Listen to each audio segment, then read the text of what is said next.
Bueno, nos encontramos con Jorge Cardona Alzate. Él es un reconocido periodista colombiano, estudió filosofía y es profesor de universidades como la Javeriana, la César Boleda, la Central, entre otras más. Actualmente es el editor del periódico El Espectador y autor de 2 libros, Diario del Conflicto y Días de Memoria, en el que narra el doloroso legado de los años 80 en Colombia. También hizo parte del perfil bibliográfico del libro de Guillermo Cano, Tinta Indeleble, Guillermo Cano Video. Buenos días, profesor. Buenos días. Queremos hablar sobre usted, sobre su profesión, que es el periodismo.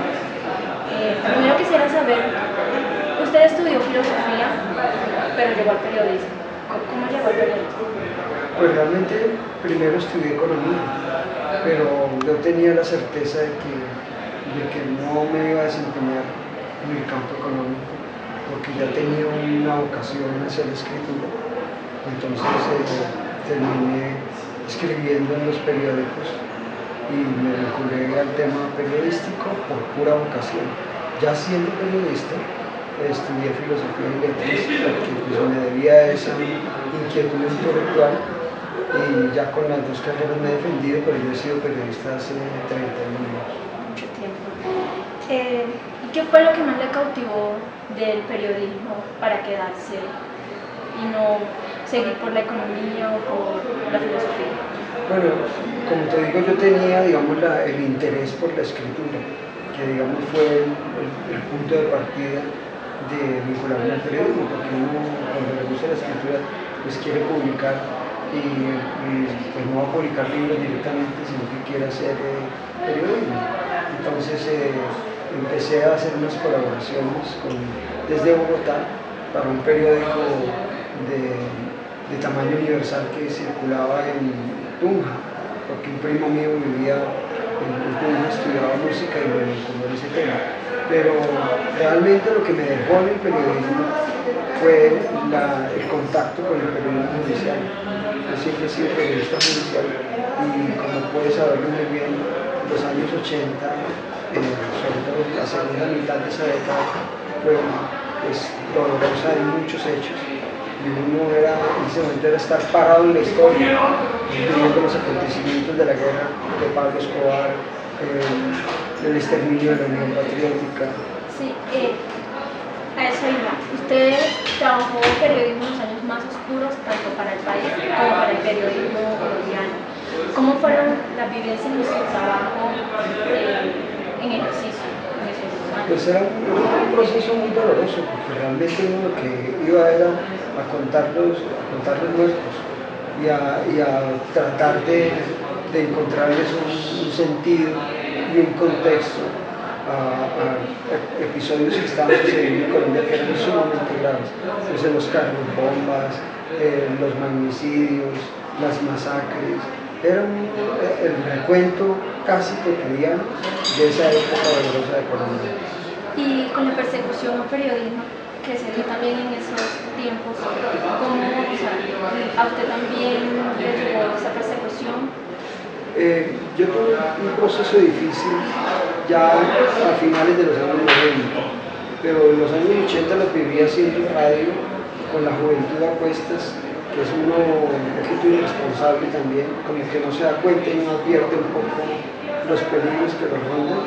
Y afortunadamente no me pasó nada, pero pues viví muchos acontecimientos muy importantes, pero como te digo, no llegaba a hacer el recuento de lo que pasó. Ya en los años 90 estábamos involucrados en procesos más difíciles y tuve un momento tenso en el año 2000 que me costó estar unos días escoltado y un poco bordado. Afortunadamente pasaron, pero yo siempre me he desenvuelto en el mismo campo, en el campo del periodismo judicial. Hablando de otro tema, hay una fotografía que me gustó mucho. Está usted en las oficinas de archivo del Espectador, periódico donde trabajo desde mucho tiempo. ¿Cuál es el interés especial que tiene por ese lugar? Lo que pasa es que el archivo es el depósito de la memoria y realmente a mí el tema que más me ha apasionado del periodismo es el tema de la memoria histórica. De hecho, los 2 libros que he escrito tienen ese denominador común. que es tratar de encontrarles un hilo conductor y un contexto a los acontecimientos. Entonces en el archivo del periódico pues están guardados los grandes momentos que se vivieron en Colombia. Entonces yo tengo por oficio sistemático, todos los días voy leyendo los periódicos antiguos.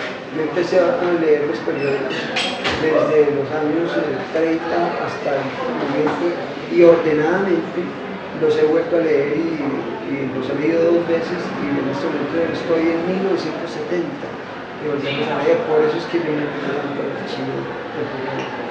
¿Pero lee todo el periódico o una parte? Leo de todo y voy haciendo anotaciones, obviamente porque eso me facilita mucho entender los contextos políticos, sociales, internacionales, deportivos, porque yo soy bastante aficionado al tema del fútbol. Entonces, sí, esa mirada a los periódicos es como sumergirse en la memoria, en los archivos y en la historia. Hay algo que contaba un estudiante de usted. Decía que la primera vez que lo vio entrar a su clase parecía como cualquier otro profesor.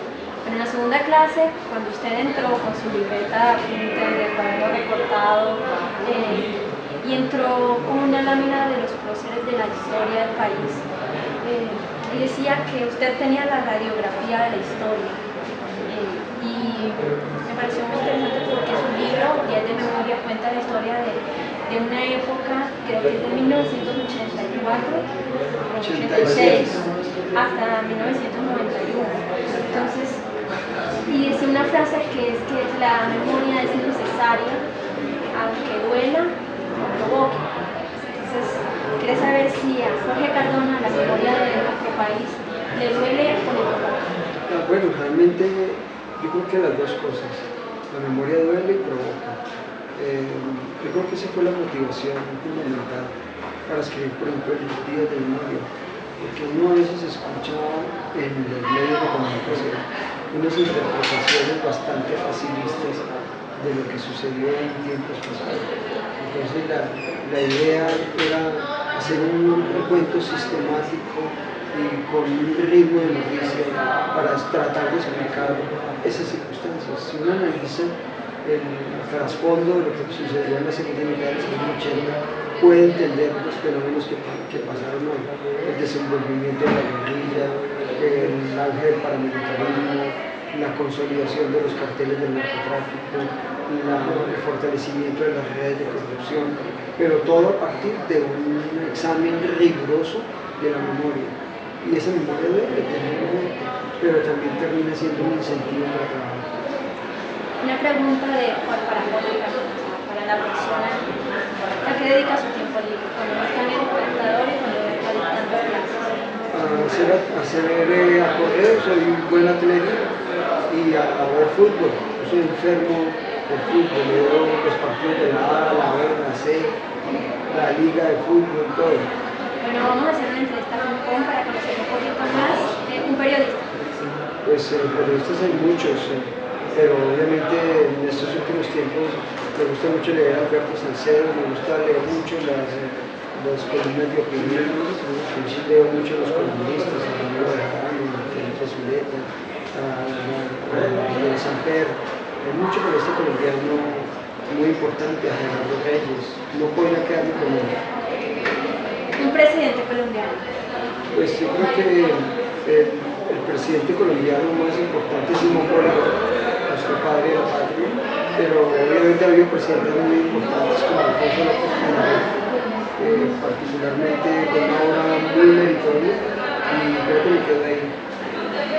Un escritor. Escritor, bueno, yo soy admirador absoluto de Gabriel García Márquez, pero el escritor que me tocó a mí en los años de la juventud fue el alemán Hermann Hesse. Un libro. Un libro que se llama La conservación de la primavera de Alejo Carpentier.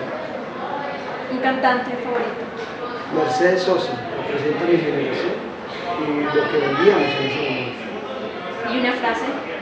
Pues yo creo que frases hay muchas, pero hay una frase muy bonita de León Gieco en su canción de la memoria, que dice que la memoria se despierta para herir a los pueblos que no la dejan venir libre con la gente. Muchas gracias, profesor Jorge Cardona. Muchas gracias.